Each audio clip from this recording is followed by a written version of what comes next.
The largest and arguably most powerful empire in modern Thedas is Orlais, a land of fantastic extravagance and decadence, founded over 8 centuries ago when Prince Cordelis Draken united the Syrian peoples of Orlais and crowned himself emperor. In his day, the Anderfels, much of Navarra, and the Free Marches bent to his rule, though those territories would prove short-lived. Nonetheless, Orlais remains a feared military power whose elite warriors, the Chevalier, still strike fear in their enemies. The Order of the Chevalier has an honored place in Orlais, regarded, at least by the Orlesians, as the finest warriors in the world. Orlais is a land consumed by constant power struggles and social maneuvering at every level of society, but most pronounced among the aristocracy, who wield immense power and privilege over the lower classes, whom they may often abuse without consequence. Vicious rivalries thrive. They play games of innuendo and rumor, blackmail and seduction, even theft and murder as long as they are not caught. Even then, a noble is as likely to be scorned for ineptitude in being caught rather than for the deed itself. Appearances are paramount to the nobles of Orlais. Perhaps the first thing any visitor to Orlais will take note of is the nobles' custom of wearing masks in public.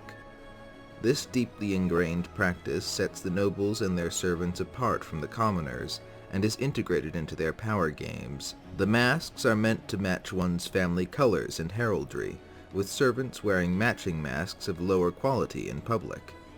Masks also play a separate but interesting role in Orlesian theater tradition, where everything about a character's importance, race, gender, or status is incorporated into the design of the mask.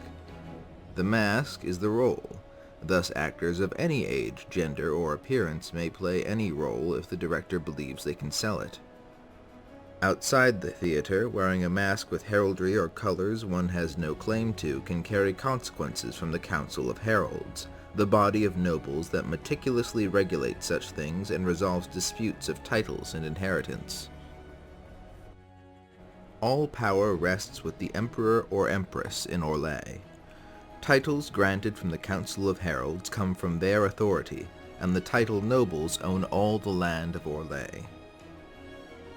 Orlais is also a center of religious authority, as the institution of the chantry faith Draken established has been adopted across Thedas. From the Grand Cathedral in Val Royeaux, the Divine stands as the spiritual leader for most of the continent outside the Tevinter Imperium. The system of circles of magi in use throughout Thedas was also established by the chantry, and policed by the Templar order that ultimately answers to the Divine.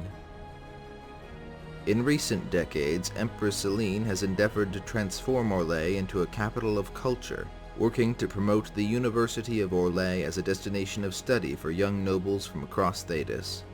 Her efforts against chantry restriction on scholarship and the arts have produced new strains of thought that clash with the clergy's orthodoxy. The expansionism of Orlais has left it with few friends among its neighbors.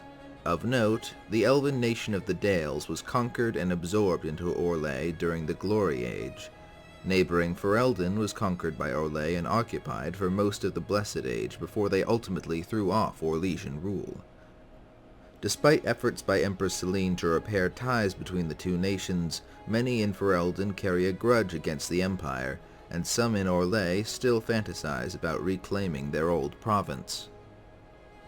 For the past century, Orlais has been in intermittent conflict with Navarra, fighting over its northern territory. The loss of the Orlesian city of Perendale to Navarran control during the Blessed Age, and the failed efforts to reclaim it, remain a sore spot to Orlesian pride. Further afield, Orlais also has an animosity with the Tevinter Imperium, with whom it has fought several religious wars when the Imperium established its own chantry. The chantry of Orlais teaches that mages should never rule and magic must be strictly regulated. The mage rulers of the Imperium happily ignore such teachings and mock the Orlesian chantry at every turn. Distance and more immediate concerns for them both prevent more frequent conflict between them more than anything else. Orlais maintains close trade ties with the dwarven city of Orzammar, which the Chantry uses to maintain a monopoly on the lyrium they use to give their Templars the ability to neutralize magic. Locations of note in Orlais include the capital city, Val Royeaux, the seat of imperial power. The Grand Cathedral in the city is the heart of the Orlesian Chantry. The University of Orlais and the Académie des Chevaliers are also located in the city, along with Orlais' most prestigious theatrical venue, the Grand Royeaux Theatre. The capital is also host to the White Spire, one of Orlais' 2 circles of magi. The other is located in the city of Montsamard.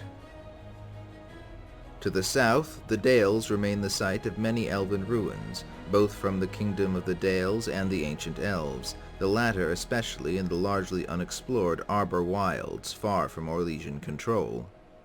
The former Dalish capital, Halam Sharal, remains filled with architecture from the time of elven rule, and is still the only city in Thedas where the elves outnumber the human occupants.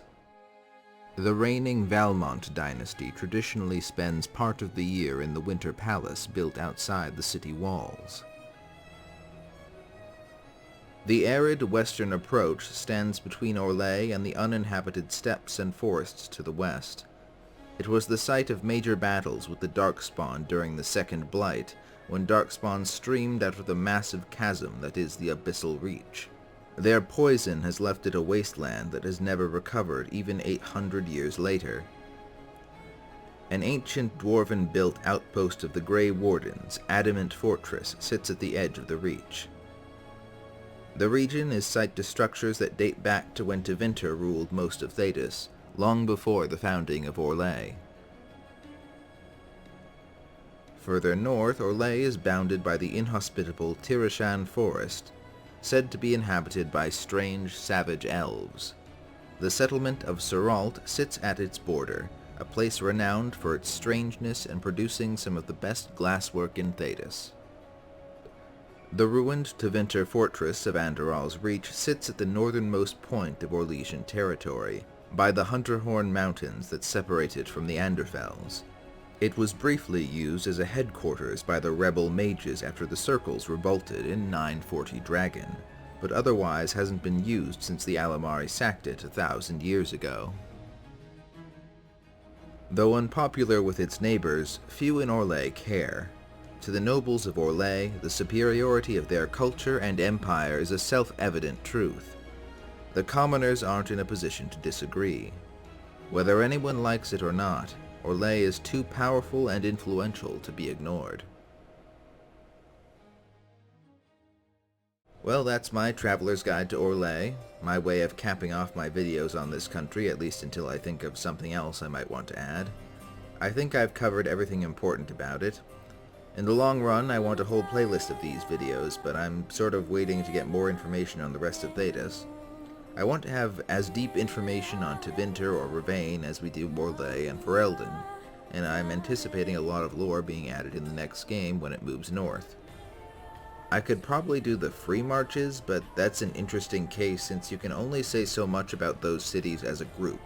Kirkwall needs its own video for sure, and maybe Starkhaven, but there isn't a ton of information about a lot of the cities. Anyway, I hope you liked the video, and let me know your thoughts. See you next time.